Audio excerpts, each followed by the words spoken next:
રાષ્ટ્રીય દલિત અધિકાર મંચ દ્વારા ડિમોલેશન પ્રશ્ને આવેદનપત્ર પાઠવ્યું। મહાનગરપાલિકા દ્વારા મિલની ચાલી, મોતી તળાવ, કુંભારવાડા, શાસ્ત્રીનગર, સિંહા કોલોની સહિતના વિસ્તારોમાં ડિમોલેશન પ્રક્રિયા હાથ ધરવામાં આવી છે, જે અંગેની રહીશોને નોટિસ પણ બજાવવામાં આવી છે। જે ડિમોલેશન પ્રક્રિયાના અનુસંધાને રાષ્ટ્રીય દલિત અધિકારી મંચ દ્વારા કલેક્ટર કચેરી ખાતે આવેદનપત્ર પાઠવી વૈકલ્પિક રહીશોને વ્યવસ્થા કરી આપવાની માંગ કરવામાં આવી હતી।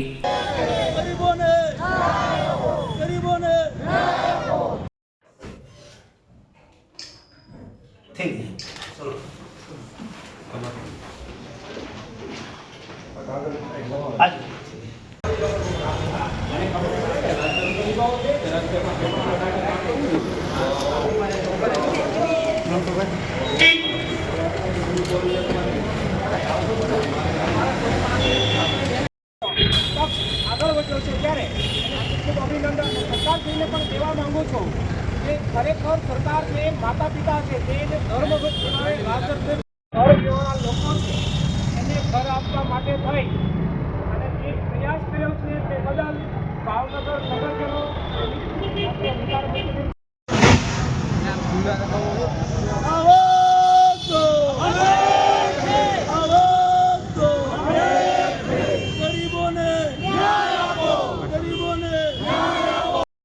મારું નામ માવજીભાઈ સરવૈયા, રાષ્ટ્રીય દલિત અધિકાર મંચ ગુજરાત રાજ્ય કમિશનર ભાવનગર દ્વારા મિલની સાલી વિસ્તાર, મોતી તળાવ વિસ્તાર, કુંભારવાડા, શાસ્ત્રીનગર, સિંહા કોલોની અને ઓદરકા વિસ્તાર સહિતના ડિમોલેશનની નોટિસ આપવામાં આવી છે।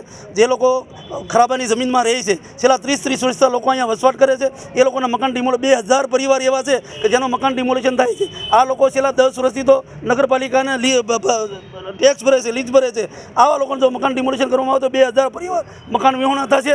આ લોકોને પહેલાં વૈકલ્પિક વ્યવસ્થા તરીકે વડાપ્રધાન યોજના, વડાપ્રધાન આવાસ યોજના અથવા તો ઓવરના પ્લોટ મળે તો આ લોકો પોતાનું મકાન બનાવી શકે। આ વિસ્તાર અમે કલેક્ટરશ્રીને વિનંતી કરવા આવ્યા છીએ કે આ લોકોને વૈકલ્પિક વ્યવસ્થા થાય પછી ડિમોલેશન કરવામાં આવે, અન્યથા અમારે મકાન તૂટશે ત્યારથી અમે રોડ ઉપર ઉપવાસ ઉપર ઉતરશું એટલી વિનંતી કરવા અમે આવ્યા।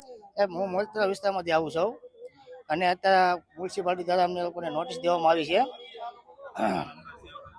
એ નોટિસ એ દેવામાં આવી કે તમારા બધાના મકાન ખાલી કરી નાખો, મકાન ફાળી દેવામાં આવશે। એટલે અમે કલેક્ટર સાહેબને આવેદનપત્ર દેવા આવે છે કે અમને કોઈ પણ ઠેકાણે કે આવાસ યોજનામાં મકાન આપે કે અથવા કોઈ 100 વાર કે 50 વારની જગ્યા દેવામાં આવે કે જેથી કરીને ગરીબ માણસોને સુવિધા મળે એમ। અત્યારે આ માણસો ગરીબ માણસો ટકનું ખાય છે। હવે મકાન ફાળી દેવામાં આવે તો એની હાલત શું થાય? નાના છોકરા છે, અમુક વિધવા બાયુ છે, અમુક તો બીજા અપંગ છે, હવે એ લોકો ક્યાં જાય અત્યારે? એટલે એ બાને અમે કલેક્ટર સાહેબને રજૂઆત કરવા આવી છે કે અમને આનું કાંક સમાધાન કરી આપો એમ। અમારે અત્યારે 800 મકાન નોટિસમાં દેખાડે છે।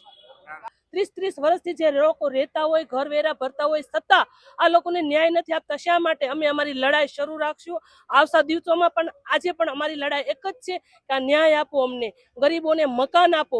જો આવાસ યોજનામાં મકાન આપી શકતા હોય તો આ લોકોને અત્યારે કેમ ને પહેલા તમે પાડો, અમે ના નથી પાડતા, પણ પહેલા એ લોકોની વ્યવસ્થા તો કરો। આવા સમયમાં ક્યાં જશે? કડકડતી ઠંડી છે, આ લોકોને પહેલા વ્યવસ્થા કરી આપો। અમે મોતી તળાવથી આવ્યા છીએ।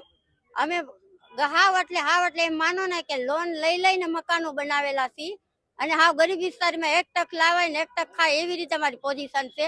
ને અત્યારે એમ કે છે અત્યાર સુધી તમારે જે પાડવું હતું તો નળની લાઈન નહોતી દેવી, ગટરની લાઈન નહોતી દેવી, લાઈટ નહોતી દેવી, એ બધી સુવિધા દીધી, બધું કર્યું ને હવે એમ કે છે કે પાડી અમે ઘર બે ઘર હજારો માણસો ક્યાં જાય? નાના બચ્ચા હપ્તે ઘર અત્યારે અમે લેવા જાય છીએ ને તોય અમને એમ કે છે 8000 ભાડું, લાખ રૂપિયા ડિપોઝિટ ક્યાંથી કાઢશું? અમે લોનું ભરી કે ભાડા ભરી કે બચ્ચાનું ભરણ પોષણ કરી કે ભણાવશું પડાવશું કે શું કરશું? બોલો, અમે આંદોલન કરવા તૈયાર છું ને બધું। તમે તારે મકાન પાડવાની અમે કોઈ એની વિરોધ નથી થતા, પણ એની ઉપર સુવિધા બી દેવી જોઈએ ને અમને। મોતી તળાવ વિસ્તારમાં, મોતી તળાવ વિસ્તારમાં અમે છેલ્લા 50 વર્ષથી રહેવી છીએ, બરોબર?